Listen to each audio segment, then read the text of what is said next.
So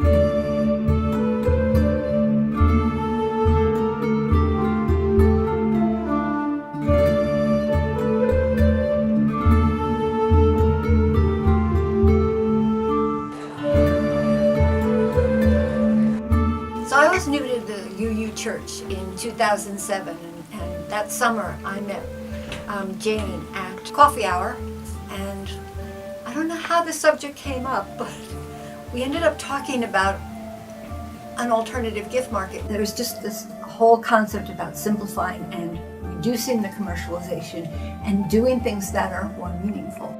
The main activity is to learn about different organizations, and you're invited to gifts to these organizations. You can do it in the name of someone to honor them, based on the heifer model. I think they may have been the first ones where you might buy a sheep, and the sheep goes to a family in a developing country, and it's done in someone's name.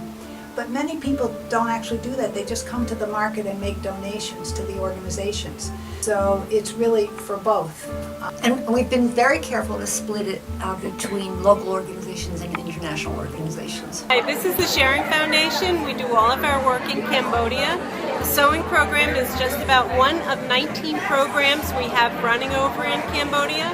At the base of all of our programs is it's educational based. The First Congregational Church went to the Heifer Project, and their mission is to help people worldwide by giving them animals which can give them milk, food, and help their lives be easier. The 300 Committee Land Trust preserves land throughout the town of Falmouth for all of us, for conservation, recreation, wildlife habitat. It's available for folks who enjoy fishing, kayaking, hiking. The shoppers bring their own perspective. Everybody has an area they're interested in. For some people it's hunger, for some people it's homelessness, some people it's health, for lots of people it's education. One of the things we've tried hard to do is find ways to involve children, and this is a perfect opportunity to introduce children to the idea of giving and thinking about other people.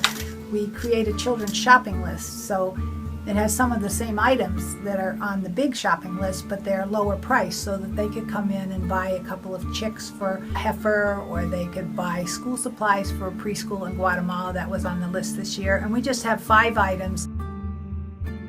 So it's 6 congregations, and people who come to the market like to come back. It's just, there's a good feeling at the market. It's not just making donations or buying fair trade items, it's the conversations, the connections that people make and talking about things, and it happens every year, and that's the most exciting thing. The organizations are really happy for the exposure in addition to raising money.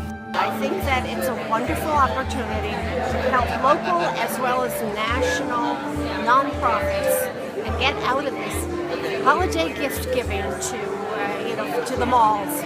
My family's Jewish, and this is our first time being in the church, my kids' first time, and a wonderful feeling of community, and I love the natural beauty that you have here, but also the wonderful spirit of community that the booths are providing, and what a wonderful global feel it has.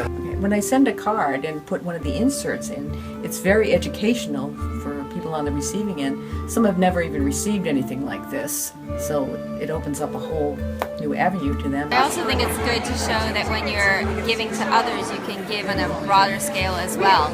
So by showing that the organizations are supporting larger causes, and it's not just giving to an individual. I love how it makes people happy. When they get it, you can see on their face, and everybody's having a good time with it. It's a win-win for everybody. People are really touched on the other receiving end. What a wonderful feeling to be part of a community that's trying to do some good in the world.